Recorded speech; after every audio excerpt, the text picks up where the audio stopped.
जय हिंद दोस्तों, स्वागत है आज की क्लास खिलजी वंश। खिलजी वंश से शुरुआत करेंगे। पिछली क्लास में हमने जो है गुलाम वंश के बारे में स्टडी किया था, तो अब हम स्टार्ट कर रहे हैं खिलजी वंश। जो कि खिलजी वंश है जो 1290 से लेकर 1320 तक का कार्यकाल रहा है इसका। खिलजी वंश जो है दिल्ली सल्तनत में खिलजियों का शासनकाल सबसे कम समय तक कर रहा है। बहुत ही कम टाइम तक के लिए जो है खिलजी आए थे जो दिल्ली में रहे। खिलजी जो थे वो तुर्कों की 64 नस्लों में से एक में थे, यानी कि टोटल 64 नस्लों के प्रकार के जो है वहां पर वर्ग के लोग थे और निम्न वर्ग के तुर्क थे ये खिलजी जो थे। और खिलजियों की जो स्थापना है, यानी कि खिलजी वंश की जो स्थापना है वो 13 जून 1290 में जलालुद्दीन फिरोज शाह खिलजी ने जो है गुलाम वंश के आखिरी शासक कयूमर्श की हत्या करके जो है वो की थी। तो कयूमर्श की जो है हत्या इन्होंने की थी और उसके बाद जो है इसकी हत्या करके जो है वो खिलजी वंश की जो है वो क्या की थी, स्थापना की थी इन्होंने। ठीक है जी, खिलजी वंश की स्थापना किसने की थी ये इंपॉर्टेंट रहेगा क्वेश्चन की फॉर्म में। और सबसे कम समय तक जो है रहने वाला राजवंश दिल्ली सल्तनत पर कौन सा रहा था, तो खिलजी वंश रहा था, ये भी याद रखिएगा। इसके बाद जो है खिलजी वंश में कौन कौन रहे थे, जलाल उद दीन खिलजी रहे थे। उसके बाद आए थे जलालुद्दीन खिलजी, शहाब उद खिलजी और कुतुब उद दीन मुबारक खिलजी, और लास्ट में आए थे नसीरुद्दीन खुर्ब शाह जो कि 1320 तक रहे थे। इसके बाद जलालुद्दीन खिलजी के कार्यकाल के समय की कुछ प्रमुख घटनाएं हैं, ये भी इंपॉर्टेंट रहेंगी। कई बार पेपरों में आया है रणथंभोर का अभियान कब शुरू हुआ था, यानी कि ये राजस्थान में है, तो वहां के रणथंभोर अभियान किया था। और लेकिन किले की सुदृढ़ता को देखकर अपना अभियान जो है वो उन्होंने वापस ले लिया था इन्होंने, जलालुद्दीन ने। और वहां के जो शासक की बात करें तो वो कौन थे, हमीर देव थे। इसी प्रकार से मंगोलों पर आक्रमण किया गया है, तो ये भी इंपॉर्टेंट रहेगा एग्जाम्स के व्यू पे। इसके बाद जलालुद्दीन खिलजी की अगर मैं बात करूं तो जलालुद्दीन खिलजी जो है वो खिलजी वंश के संस्थापक भी कहा जाता है इनको। और राज्यरोहण की बात करते हैं तो जलालुद्दीन ने तत्कालीन शासक कैम्यूर वंश की जो है हत्या की, मार डाला। और किलोखरी में जो है इन्होंने स्वयं को जो है अपने आप को सुल्तान जो है वो घोषित कर दिया था। जलालुद्दीन फिरोज खिलजी ने जो 70 साल की उम्र में जो है 13 जून 1290 पर जो है, यानी कि 70 साल का बूढ़ा होने के बाद वो जो है वो गद्दी पर बैठा था, ये समझ लीजिएगा। राजधानी की बात करते हैं तो जलालुद्दीन खिलजी की जो राज्य अभिषेक कैकुबार द्वारा बनाए गए किलोखरी के महल में हुआ था। और उनका जो राजधानी है वो किलोखरी को ही इन्होंने अपनी राजधानी बनाया था, ये याद रखिएगा, जहां पे इनका राज्य अभिषेक हुआ था। इसी प्रकार से जलालुद्दीन की जो हत्या की बात करें तो उसके भतीजे ने ही और दामाद ने दोनों ने मिलकर हत्या कर दी। और 22 अक्टूबर 1296 को ये दिल्ली का सुल्तान बन के बैठ गया था। कौन, अलाउद्दीन। ठीक है जी, अलाउद्दीन खिलजी के बचपन का क्या नाम है, मोस्ट इंपॉर्टेंट रहेगा अली, जिसको गुरशाप भी कहते हैं। इसने अपने सिक्कों पर सिकंदर ए सानी अर्थात द्वितीय सिकंदर की उपाधि धारण की थी इसने। ये नए धर्म चलाना चाहता, किंतु उलेमा यानी कि मुसलमान विद्वान था, उलेमा के कहने पर जो है उसने अपना निर्णय जो है वो बदल दिया था। जलालुद्दीन की सेना को नगद वेतन देने और स्थायी की नींव रखी थी इसने, जलालुद्दीन खिलजी ने। यानी कि सेना में कोई भी परमानेंट करना है तो उस तरीके से रखा था, नहीं तो टेम्परेरी जो है वो रखते थे। नंबर 2, उनको नगद पैसे देते थे वेतन के रूप में।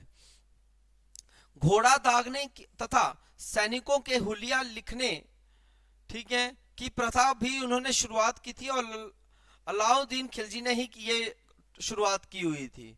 इसके बाद आ जाता है अलाउद्दीन खिलजी ने भू राजस्व को बढ़ा की उपज का जो है वो 50% भाग जो है वो कर दिया था, यानी कि हिस्सा बना दिया था, यानी इतना हिस्सा कर दिया था बढ़ाकर। और इसने लूटे हुए धन, यानी कि कोई किसी धन को लूटता है उसे खमस कहा जाता था, तो उसमें सुल्तान का हिस्सा 25 से लेकर सीधा ही 75 तक बढ़ा दिया। 25 से 75 बढ़ा दिया था हिस्सा, कि सुल्तान का हिस्सा लूटे हुए में से कितना होगा, 75 हो जाएगा जी। अलाउद्दीन ने 4 सेनापति थे इसके, एक था जफर खां, नसूरत खां, उलग खां और मलिक काफूर। ये इसके 4 प्रमुख सेनापति थे। अलाउद्दीन खिलजी ने मलिक काफूर को गुजरात के 1000 दिनार में खरीदा हुआ था, इसलिए इसे जो है 1000 दिनारी भी कहा जाता था। किसको? मलिक काफूर को, क्योंकि उसको 1000 दिनार में खरीदा था। ये जो है ये है इसके काल में मंगोलों के आक्रमण हुए थे, तो ये आपने लर्न करने हैं, इनको देख लेना है कि 1297 में कांदर खां और उलुंग खां के नेतृत्व में सेना को पराजित किया है इन्होंने। ऐसे ये वाले हैं पूरे, ये देख लीजिएगा इनको कौन कौन से किसको पराजित किया है। इसके बाद आ जाता है विद्रोह। तो इनके समय में जो विद्रोह हुए हैं वो 3 प्रमुख विद्रोह है, अख्त खां का विद्रोह, उमर खां का विद्रोह और हाजी मौला का विद्रोह हुआ है। अध्यादेश इन्होंने क्या क्या जारी किए हैं? एक सशक्त यानी कि मजबूत गुप्तचर व्यवस्था की स्थापना की, और बरीद और मुनिया या जासूस नियुक्त किए थे इसने। दूसरा, अमीरों के पारंपरिक मेल जोल और विवाह संबंधों पर रोक थी। शराब और भांग जैसे मादक पदार्थों का प्रयोग पर भी रोक लगाई हुई थी इसने। एक और पढ़िए, अनुदान में दी गई भूमियां, यानी कि जो भी अनुदान की गई भूमि है वो वापस राजस्व अधिकारियों के निर्देश दिया कि जिसके पास अत्यधिक संपत्ति है उसे कर के रूप में ले ली जाए, यानी कि जिसके पास जितनी ज्यादा जमीन है उसे जो है वो टैक्स के रूप में वापस ली जाए। अलाउद्दीन के अभियानों में को 2 भागों में बांटा गया है, एक उत्तर भारत का अभियान और दक्षिण भारत का अभियान। उत्तर भारत के अभियान में जो है अलाउद्दीन ने उत्तरी भारत के कई राज्यों को जीत लिया था और जीते हुए राज्यों को अपने साम्राज्य में भी मिला लिया था, जबकि दक्षिण के राज्यों को जीतकर भी अपने साम्राज्य में मिलाने की बजाय उसने अपनी अधीनता स्वीकार करवाकर अपने अधीन शासन करने का अधिकार दिया था। इसी प्रकार से इनके द्वारा जो है विजय स्थान कौन कौन से हैं? गुजरात पर विजय प्राप्त की। उस समय जो है कर्ण बेगला जो थे वहां के राजा थे, जो कि 1299 में गुजरात अभियान में हुआ, और कर्ण बेगला बिना युद्ध किए गए भाग गया था, बिना युद्ध किए गए भाग गया था। ठीक है, उसने युद्ध नहीं किया था और बिना युद्ध के ही भाग गया था। और देवगिरी में रामचंद्र देव ने के यहाँ उसने जो है शरण ले ली और गुजरात को दिल्ली सल्तनत में मिला लिया, और फिर उसने क्या किया? गुजरात को दिल्ली सल्तनत में मिला लिया था। रणथंभौर में विजय कैसे प्राप्त की? इस समय यहाँ का शासक हमीर देव था और 1300 ईस्वी में रणथंभौर अभियान हुआ था, जो कि हमीर देव के मंत्री रणमल के विश्वासघात के कारण जो है 1301 में अलाउद्दीन खिलजी ने किले को जीत लिया था, यानी कि उसी का जो मंत्री था उसने उसको धोखा दे दिया जी।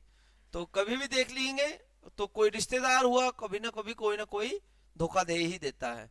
चित्तौड़गढ़ पर विजय कैसे प्राप्त की? 1303 में चित्तौड़गढ़ अलाउद्दीन ने रानी पद्मावती के लिए जो है किया था। यहाँ के राजा रतन सिंह को पराजित कर दिया, किंतु रानी पद्मावती ने चित्तौड़गढ़ की महिलाओं के साथ जोहर कर लिया। जोहर का अर्थ है अग्नि में जल जाना, यानी कि स्वयं अग्नि में ही जल गई थी। नेक्स्ट आता है मालवा पर विजय।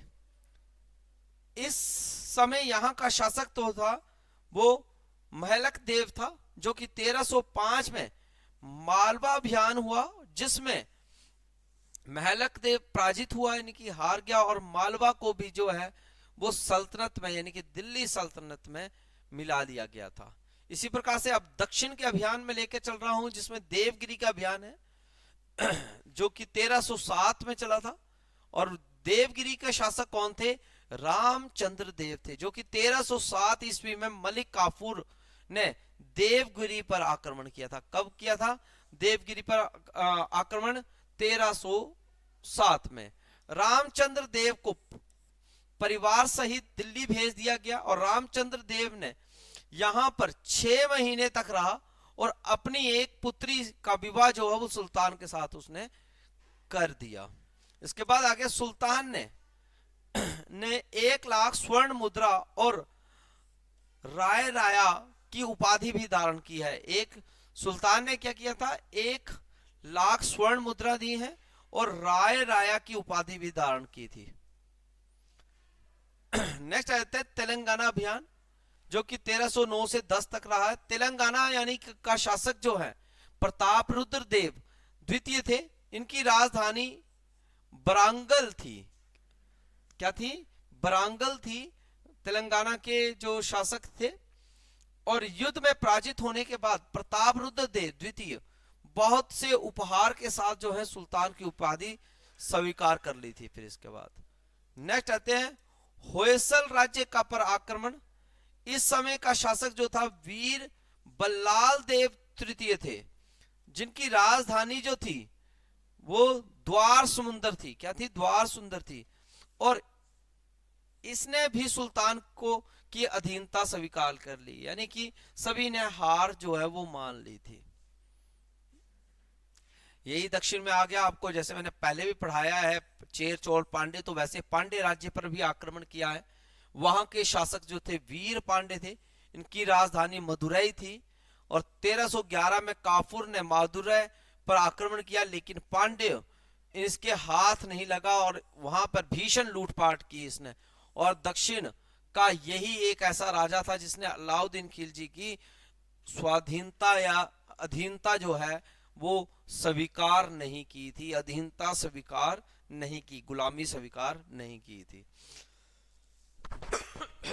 इसके बाद आ जाता है हमारा खिलजी वंश के बाजार नीति।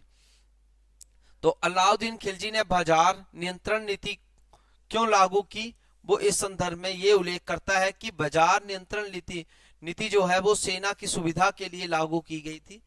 बाजार नियंत्रण नीति 2 सिद्धांतों पर आधारित थी। उत्पादन यानी कि लागत के आधार पर वस्तुओं का मूल्य निर्धारण हो और बाजार आम जरूरत की वस्तुओं की कमी ना हो। दूसरा, सुल्तान 4 प्रकार के बाजार जो हैं वो गठित किए। एक मंडी, ये अनाज बाजार का था। इससे संबंधित 8 जाब्ता यानी कि अधिनियम थे। पहला अधिनियम सर्वाधिक महत्वपूर्ण था, जिसके अंतर्गत सभी प्रकार के अनाजों का मूल्य निर्धारित था। अनाज बाजार के नियंत्रण करने के लिए सुल्तान शाहना ए मंडी की नियुक्ति की और जमाखोरों को कठोर दंड की व्यवस्था की थी। इसी प्रकार से सराय अदल यानी कि न्याय का स्थान, इससे संबंधित 5 अधिनियम थे। ये एक प्रकार का सरकारी सहायता प्राप्त करने वाला बाजार था, जिसमें विभिन्न प्रकार के कपड़े, मेवे, जड़ी बूटियां, घी, चीनी आदि बिकता था। घोड़ों, दासों और मवेशियों का बाजार, इससे संबंधित सामान्य नियम थे। पहला नियम किस्म के अनुसार मूल्य के अनुसार निर्धारण। दूसरा नियम दलालों को कठोर नियंत्रण। सामान्य बाजार, इस बाजार में आम जरूरत की वस्तुएं बिकती थी, जैसे कि मिट्टी के बर्तन और सब्जी आदि। इसका मूल्य भी उत्पादन मूल्य पर ही आधारित किया गया था। तो अलाउद्दीन खिलजी द्वारा जो है ये कार्य किए गए उनके समय के हैं, जो कि है अलाई का दरवाजा दिल्ली में, सीरी का किला दिल्ली में और हजार खंबा महल ये भी दिल्ली में है। इसी प्रकार से अलाउद्दीन खिलजी की मृत्यु के बाद मलिक काफूर के 6 वर्षीय पुत्र शिहाबुद्दीन खिलजी को सुल्तान बना दिया गया और खुद इसका प्रति शासक बन गया। ठीक है जी, बन गया है ये। ठीक है, और लगभग 35 दिन के शासन के बाद अलाउद्दीन खिलजी के तीसरे बेटे मुबारक शाह खिलजी ने जो है मलिक काफूर की हत्या कर दी और शिहाबुद्दीन को बंदी बनाकर इसकी हत्या करा दी और खुद शासक बन गया। यानी कि मुबारक शाह खिलजी ने इसने खलीफा का पद को मान्यता नहीं दी और स्वयं को खलीफा घोषित कर दिया। इसका मानसिक संतुलन सही नहीं था, ठीक नहीं था। ये दरबार में कभी कभी महिलाओं के वस्त्र या पहनकर आ जाता था या कभी कभी निवस्त्र भी आ जाता था।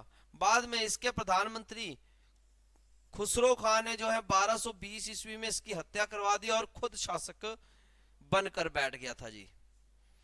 नसीरुद्दीन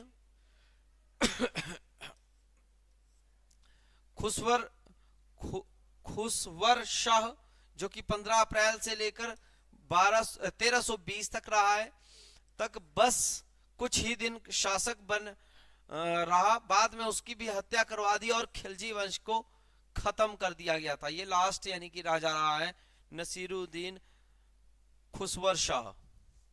ये इससे जुड़े हुए कुछ सवाल हैं जो कि हमें प्रीवियस ईयर के क्वेश्चंस उठाए हैं। इसके बाद आपका तुगलक वंश आ जाता है। तो ये तुगलक वंश के लिए हम अगली क्लास में लगाएंगे। तब तक के लिए अपना खास ख्याल रखिएगा। जय हिंद, जय भारत, जय हिमाचल।